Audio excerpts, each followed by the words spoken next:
मधुमती के दो बेटे थे, अजय और विजय। अजय की शादी प्रज्ञा से हुई थी और विजय की शादी संध्या से। प्रज्ञा घर की बड़ी बहू होने के सारे कर्तव्य निभाया करती थी, पर फिर भी अक्सर प्रज्ञा की बेइज्जती हुआ करती थी क्योंकि वो पढ़ी लिखी नहीं थी। मधुमती, तेरी बड़ी बहू तो बहुत स्वादिष्ट खाना बनाती है। बस खाना ही बनाती है, बाकी कुछ इसके बस का नहीं। क्या मतलब? अब क्या बताऊं? मेरी बड़ी बहू अनपढ़, कहीं कुछ पढ़ने बोल दो तो इसकी नानी मर जाए। ये तो ऐसी ही है। तू उसको छोड़, मेरी छोटी बहू से मिल, संध्या। ये ग्रेजुएट है और नौकरी भी करती है। अच्छा है। मालती को बुरा लग रहा था कि मधुमती खुलेआम प्रज्ञा की बुराई कर रही थी। एक दिन की बात है, अजय और विजय घर लौटे। वो दोनों बहुत टेंशन में लग रहे थे। क्या हुआ? तुम दोनों की शक्लों पे 12 क्यों बजे हैं? नगर पालिका से नोटिस आई है कि हमारा घर इल्लीगल है और जल्दी वो हमारा घर तोड़ने वाले हैं। हम तो सालों से यहाँ रह रहे हैं, तो ये घर इल्लीगल कैसे होगा? पता नहीं माँ, कुछ समझ नहीं आ रहा। और बस तब से अजय और विजय के कोर्ट के चक्कर शुरू हो गए। कुछ महीने बीत गए, आखिर कोर्ट ने फैसला कर ही दिया। आप लोग का घर इल्लीगल है और नगर पालिका जल्दी उसे तोड़ देगी। ये सुनते ही मधुमती के पैरों के नीचे से जमीन खिसक गई। सारे घर वाले परेशान हो गए और अगले ही दिन विजय अजय के पास आया। भैया, मुझे कंपनी की ओर से एक फ्लैट मिला है। ये तो बहुत अच्छी बात है, पर फ्लैट थोड़ा छोटा है। उसमें हम सब एक साथ नहीं रह सकते, इसलिए हम सोच रहे हैं कि मैं और संध्या शिफ्ट हो जाते हैं।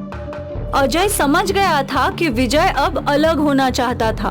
उसने बिना कुछ बोले ही हामी भर दी और अगले ही दिन विजय और संध्या घर से चले गए।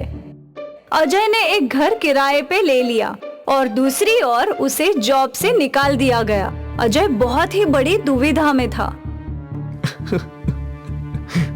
आप क्यों रो रहे हो?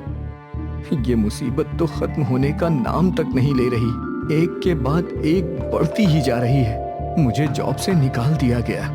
ये सुनकर प्रज्ञा भी हैरान हो गई, पर उसने अजय को दिलासा दिया। कोई बात नहीं, आप चिंता मत कीजिए, आपको पहले से भी अच्छी नौकरी मिल जाएगी।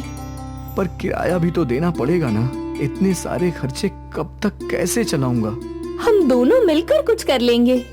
हम दोनों क्या ही कर सकते हैं? मैं खाना बना सकती हूँ, आप बेच सकते हैं। कोई काम बड़ा या छोटा नहीं होता। अगर हम दोनों मिलकर कोशिश करें तो इन सारे संकटों से बाहर निकल सकते हैं। तुम ठीक कह रही हो। प्रज्ञा ने सारी बातें अपनी सास मधुमती को बताई। तुम ठीक कह रही हो बहू, मुश्किल के समय हम सबको मिलकर सामना करना चाहिए। पर हम क्या खाने की चीज बेच सकते हैं? बाजार में तो सब कुछ पहले से बिकता है। हम कुछ ना कुछ अलग ढूंढ ही लेंगे। चलिए बाजार देख कर आते हैं। प्रज्ञा अजय को अपने साथ बाजार ले गई और वो लोग हर खाने की रेडी देखने लगे। चाट, भेलपुरी, फ्रैंकी, मैगी, पराठे, सब कुछ तो पहले से ही बिक रहा है। क्यों ना हम इन दोनों चीजों को मिला दे? क्या मतलब? मतलब आपने मैगी फ्रैंकी तो खाई है ना, उसमें फ्रैंकी और मैगी एक साथ है, वैसा ही कुछ। तो अब क्या हम मैगी पराठे बेचें? वैसे आइडिया बुरा नहीं है, सस्ते में बन भी जाएगा और बहुत बिकेगा भी। सच्ची?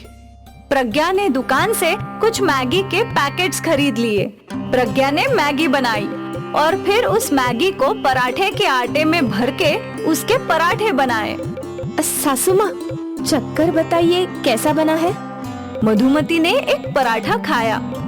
वाह बहू, ये तो बढ़िया है, बहुत खूब। प्रज्ञा ने एक पराठा अजय को भी दिया।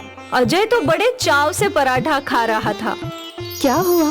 आपने बताया नहीं कि कैसा बना है। बढ़िया, एक और मिलेगा।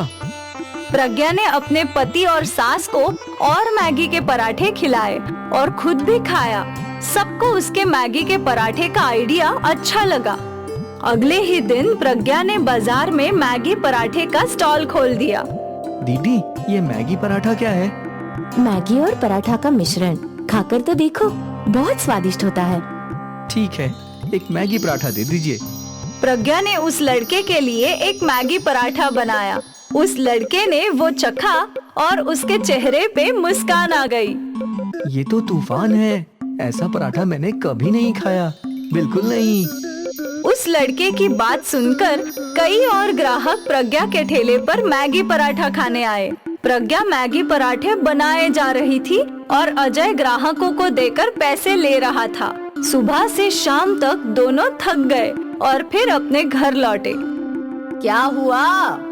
क्या नहीं हुआ वो पूछो माँ। सुबह से ग्राहक आते ही जा रहे थे। हम दोनों तो थक गए, लेकिन ग्राहक रुकने का नाम ही नहीं ले रहे थे। आज इतने दिनों बाद अजय और मधुमती के चेहरे पे मुस्कान आई थी। अब उन्हें उम्मीद की किरण दिख रही थी। अगले दिन प्रज्ञा के स्टॉल खोलने से पहले ही ग्राहक खड़े थे। प्रज्ञा धड़ाधड़ मैगी पराठे बनाए जा रही थी और ग्राहकों को देते जा रही थी।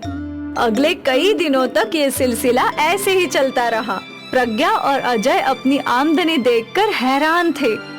हमारी एक दिन की कमाई मेरे आधे महीने की पगार की इतनी है प्रज्ञा। सोचा नहीं था कि कभी इतना कमा पाऊंगा। अब तीनों खुश थे। जल्द ही प्रज्ञा ने काम पर कुछ और लोग रख लिए। ग्राहकों की संख्या बढ़ती जा रही थी और साथ ही उनका मुनाफा। बस 6 महीने में प्रज्ञा और अजय ने नए घर का डाउन पेमेंट दे दिया और वो लोग अपने नए घर में आ गए। मैंने हमेशा तुझे कम समझा है, ये सोचकर कि तू पढ़ी लिखी नहीं है, क्योंकि मैं नहीं जानती थी कि तू क्या है। तेरा हुनर और इच्छा पढ़ाई लिखाई से बढ़कर है बेटा।